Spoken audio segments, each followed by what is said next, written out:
da yake daidai wani lokaci idan muka tuna masiba kuma dole mai kuka, domin shi ma kuka akan masiba nuna damuwa ne, kuma shi ma ainihin in ka ji bukacin abin ka ji zafinsa to kai kuma za ka san babban lada.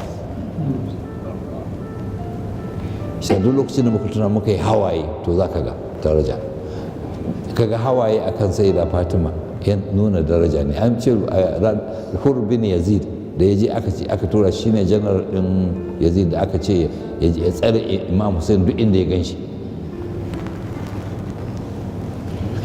Lokacin da ake magana sai aka ambaci sunan sai da Zahra, sai Imam Hussein ya ga Hur ya yi hawaye, ya ce tun da na ga Hur ya yi hawaye na san mumini ne, wannan ba zai mutu a ɓangaren su ba. sai ga shi ne fara muwaraza ya yi shahada. shi amma an ce Imam Hussein ya rabar takobi sai aji guda da aka ce wannan fa ce na wani mumini ne na zuwa.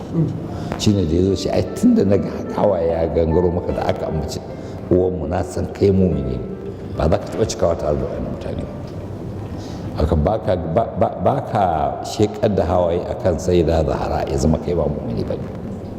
ya samu kanturan masiba ɗinta mai kuka, saboda masu mai kuka don yana kamba malada kuma yana cikin raya al'amuransu dole ne mutuna da waɗannan abubuwa mai kuka.